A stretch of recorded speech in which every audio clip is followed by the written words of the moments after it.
Are you feeling demotivated when it comes to making art? Maybe you pick up your pencil and tablet to create something, but you don't know what to draw. Or maybe you have so many ideas of what to draw that you don't know where to start. Maybe you're feeling a sense of dread at the thought of creating anything at all right now. Hey shooting stars, my name is Dreamer, and in this video I'm going to talk about things that demotivated me in art and what helped me get through it. Keep in mind that these are things that really helped me in my slump.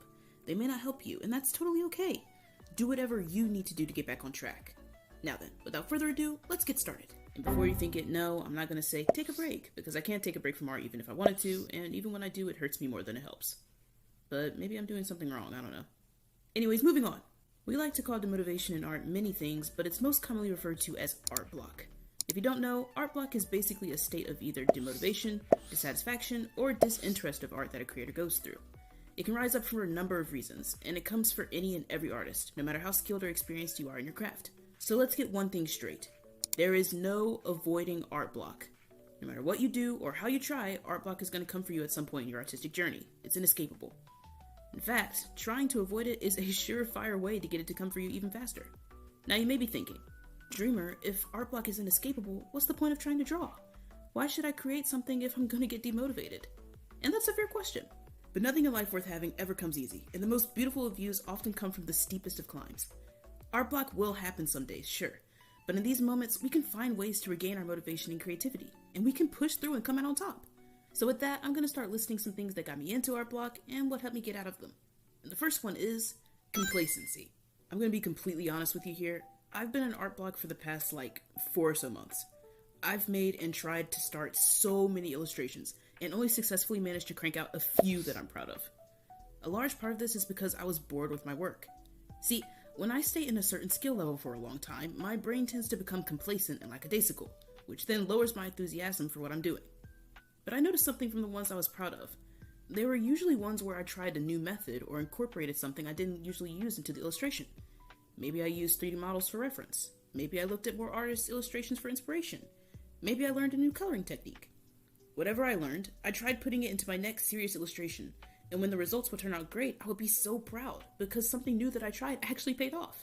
Your progression in art skills is like a video game. If you truly want to improve in art, you can't stay at the same level forever.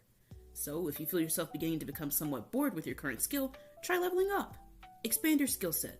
Try to draw things you've never drawn before, or use skills that you've never tried before. If you're more of a painter, try cell shading.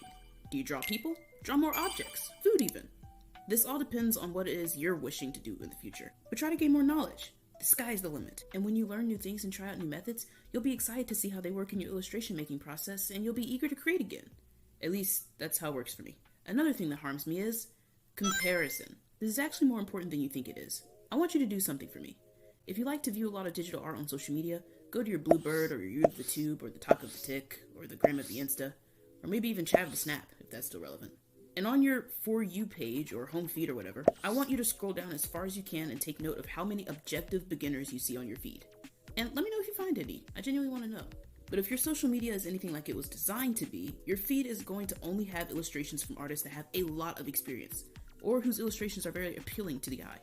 Now, comparison amongst artists isn't a bad thing because it lets you know what you need to work on in your own illustrations, and you can use their artwork as inspiration to get where you want to be in your own art journey. But when you're constantly being bombarded with people who have a higher skill level than you, you're going to begin to negatively compare yourself to the artists you see, and may begin to feel like you'll never reach their level. That's when you begin to feel demotivated and slip into art block, because you feel that there's no need to draw if you'll never be as good as the people you admire. This has happened to me a lot. And whenever it does, I find it a good idea to take a step back from social media, or at least stop viewing so many artists. Narrow it down to a few people you want to learn and take inspiration from, and don't look at the rest. When you feel this way, the fewer sources of artists you have to look at, the better. And in this stage, the best form of comparison you can do is with your younger self. Look back on your old illustrations and see how far you've come. Oftentimes, we tend to not notice our artistic changes because we're so focused on improving that we lose sight of the strides that we're making. And before you say, oh, I peaked at my younger school years, my art was so much better back then. Number one, don't you dare say that. Treat yourself better. Number two, having a drastic art style change doesn't mean you're a bad artist. It just means you're shifting into a style that best suits you, whether more or less detailed. I actually plan on making a video about that sometime, so stay tuned. But sometimes you need a new perspective on how far you've come by realizing where you've been, and focusing on your own progress, not the results of others. Try seeing if this works for you. Tangent!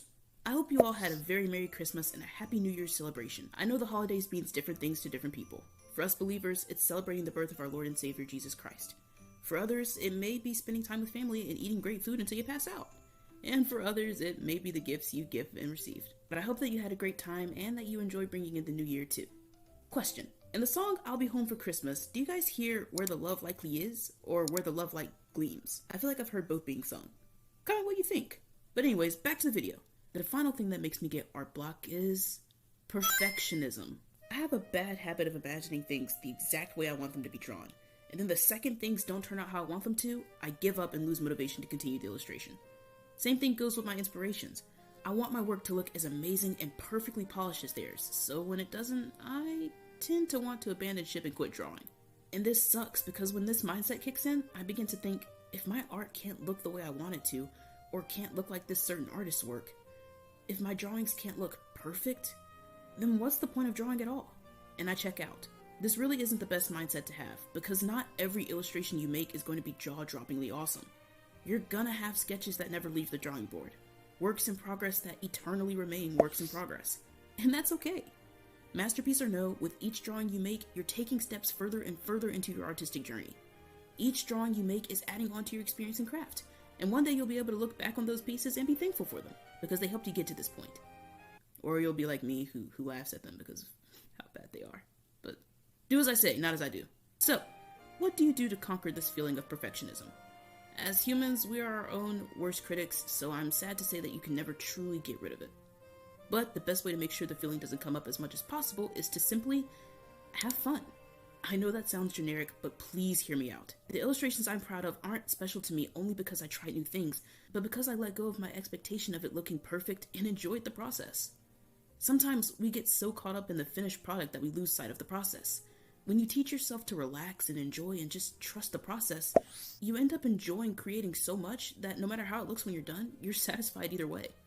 And loving the process of creating is a surefire way to keep your motivation up. You're a great artist. You just have to believe it. So yeah, that's all I have for this video. This was really me preaching to the choir. I still struggle with motivation to create something, so know that I'm fighting art block right alongside you. And remember, these tips may not help you specifically, and that's okay. Do whatever you need to do to get your motivation back. It's up to you. I wish you all the best. Merry Christmas, Happy New Year, keep fighting art block, and happy creating. But nothing in life worth having ever comes easy, and the most beautiful of views often come from the steepest. But nothing in life worth having ever comes easy. I can't speak. I can't speak. Okay. Okay.